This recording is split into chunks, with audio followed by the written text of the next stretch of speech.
He drowned. We took us a week to find his body. A Texas National Guardsman dove in there to try to find a baby that had got pushed off. And he drowned trying to save her. Is it a matter of resources? Is there not enough resources being put into... Well, obviously, this whole thing reeks of... It's so terrible to say, but it seems like this is a concentrated effort and not just from the cartel. It seems like this is something that's being allowed to happen. The benefit of... There's lots... I mean, that's a hard question. Right. Texas has a way different position than the federal government as to the immigration problem. And their approach are almost in conflict.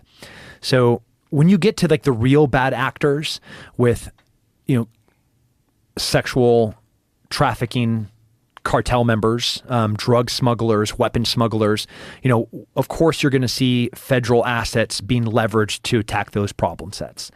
But the large humanitarian problem, the federal government is going to have a way different approach compared to the Texas government. The Texas government is like, no, this is illegal immigration. We have lawful ports of entry. You have to legally come into the United States through a legal port of entry. And then once you are here, we will process you in accordance with what the Department of State says the immigration process is. Because there's a rule and we're a country of laws. So you have to follow the law. Anything else is illegal. The other side of that coin is the federal approach, which is anybody that makes it across the border, you are now here and we're going to process you, which is insanity. Why do they do that? Do you think they're trying to bring in voters? Yeah. It grows the government. It's more entitled people that you have to pay, more entitlement programs that you have to pay to support. Those people are immediately shipped into the interior. I find it comical, and I know people think it's not appropriate for the Texas government. They've been shipping immigrants to some of these sanctuary cities that they have said that they're sanctuary cities until they've actually received a lot of immigrants. And they're like, oh my God, we can't handle this number of immigrants. Yeah. And it's like 1% of what comes over the border every single day here in Texas that we have to deal with all the time. The Yankees, those north, they have no idea what it's like to be a border state. And the amount, just the tens and hundreds of thousands of people that are coming across every single day, it's criminal that they're allowing it. And when did it start? When did it ramp up like this? This was never... 3 years ago. 3 years ago. Oh, Jesus Christ. Yeah. Yeah, I mean, Trump put some pretty powerful laws in place and empowered the federal immigration laws for us at the border to have lots of tools to, one, turn somebody away. If you're coming across and you're claiming asylum, well, you have to go back to your country of origin, or you have to go to the country that you're trying to cross from. And that is where you're going to have your asylum process be determined. You're not going to come in and we're not going to allow you to go to San Diego and get to hang out in San Diego until your court date.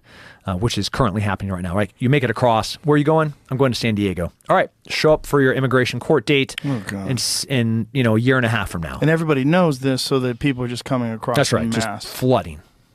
It's so wild to watch those videos of just enormous, miles-long lines of people. Military-age men.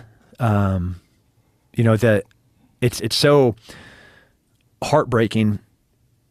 And the men and women, Border Patrol, Department of Public Safety, the Texas National Guardsmen that are working the border, they are so incredible, selfless, hardworking, love America and also love people. They're putting their lives on the line every single day to try to protect these immigrants, but also try to protect the law and the rule of law. And that's a really hard thing to reconcile.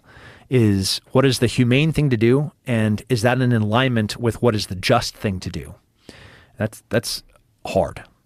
But they're amazing. And then once people are here and they cross over, there's not a real screening process in terms of who's a criminal, what your history is in your country of origin.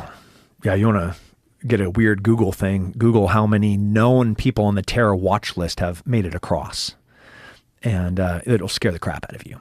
So Department of Homeland Security and the FBI, we have these gigantic lists of people that are on terror watch lists, criminal watch lists, and the number of those that we have captured at the border obviously is just going to be a drop in a bucket of those that have made it across. And, it is in light of what just happened in Israel, where, they flew paragliders over borders, over walls, and they crashed through walls, and then they were able to kill 1,400 people in one day. And then you look at the number, and that was 1,000 insurgents total. And then you look at the number of people that have been coming over the border for the past 3 years that we know are radicalized, that we know are on watch lists. It should scare the pants, like just scare you to death. The position that we're at, we're going to have a real bad year. God damn it. Yeah. Department of Homeland Security and the FBI yesterday, they talked about a bunch of known terrorist cells that are currently not operating. They are operating, but they are looking for opportunities, targets of opportunity to conduct terrorist activities here in the United States.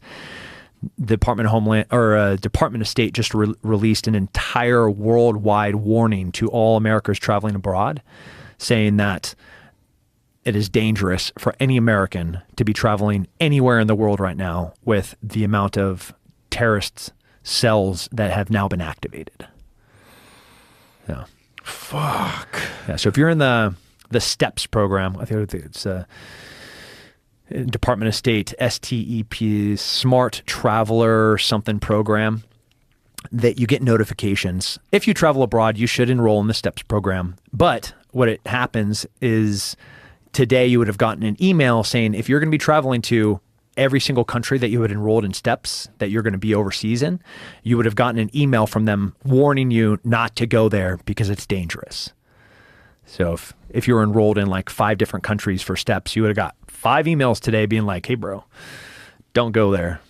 Yeah, there we go. Yeah, worldwide caution. Due to increased tensions in various locations around the world, the potential for terrorist attacks, demonstrations, and violent actions against U.S. citizens and interests, the Department of State advises U.S. citizens overseas to exercise increased caution. U.S. citizens should stay alert in locations frequented by tourists, enroll in Smart Travel Enrollment Program to receive information and alerts to make it easier to locate you in an emergency overseas. Follow the Department of State on Facebook and Twitter, and visit travel.state.gov.